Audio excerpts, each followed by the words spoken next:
what I'm going to show you is how you can start with some basic shapes that look just flat on the paper. This could just be a round circle, but we want to make it look three-dimensional, like a completely round sphere. So other basic shapes besides a circle or a sphere shape, a cylinder is another one where it's round but you have a flat top and bottom. Another shape would be a cone shape, perhaps, that's round but has some definition that direction. Another basic shape might be a square, but once I draw a little bit of perspective to it, I'll see that, oh, it's actually a cube shape. So most shapes are going to be some combination of these basic shapes, and the way the light hits each of these is a bit different. So that's why I had you take a close-up look with the first exercise of the spotlight. Now what I'm going to show you is how if I simply take some basic shading, we're going to make this look round.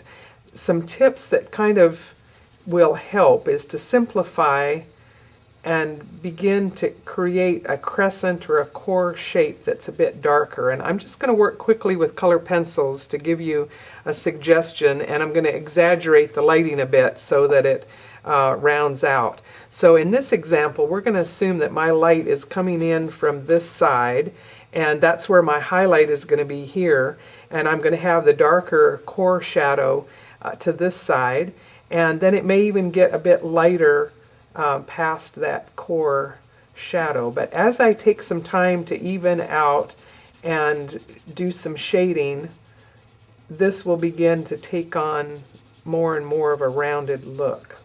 You'll also notice that the direction of my strokes with the color pencil also can enhance the rounded shape that I'm trying to create. And I'm sticking to just one color right now, simply to show how you can create all of the values with the one color. And I'm pressing harder, I'm getting it darker, I can lighten my pressure and create more of a light from there. Now the other thing that you saw with our spotlight was that this looks right now like it's floating out in space. As soon as I anchor it with some shadows, I might have a really dark shadow underneath, and as soon as I add that to the bottom, I've now anchored it onto the surface of my paper. And again, my shadow would extend out from here opposite to the side where the light is coming in. Okay, now if I take another object like a cone, again, you'll begin to see some patterns to where the darks and the lights are. Again, I'm going to do a light from this side, and if I come all the way down and create a core, I always, in my mind, I start with that dark core, which is mostly around this side, and then some medium value will help round this out. And again, my brightest area will be facing the light source on that side.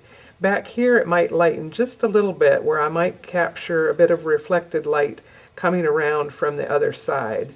But again, and in this case, I suppose doing my lines this way is actually going to enhance this cone shape.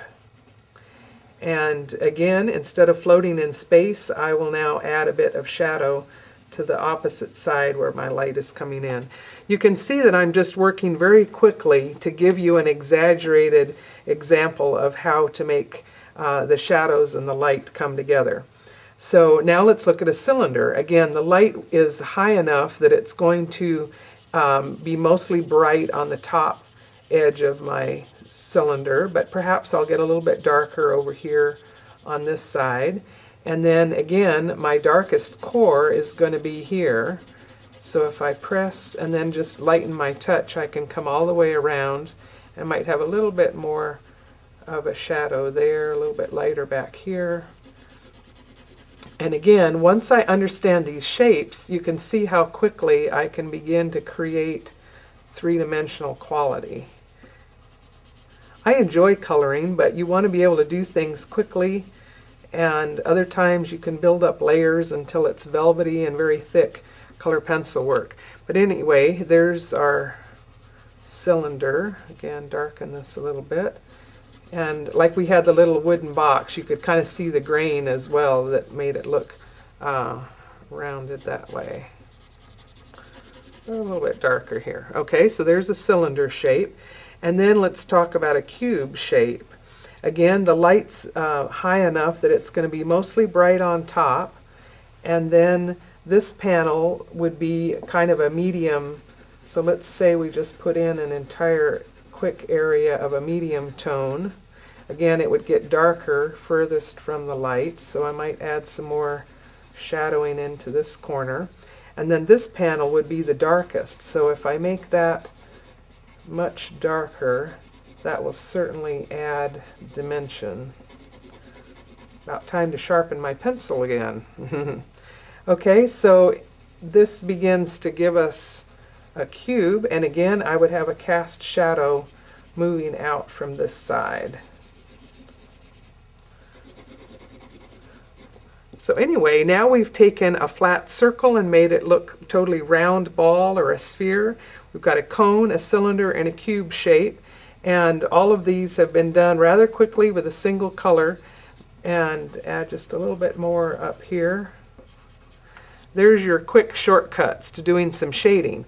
So now you want to take what you've learned here and again learn from the patterns. Think of this dark crescent shape here, the dark core here, the darkest core on this side, and again the darkest panel to the back on this one. And those simple formulas begin to become a part of doing a composite shape or a vase that's some combination of one of those shapes and the way it would take the light.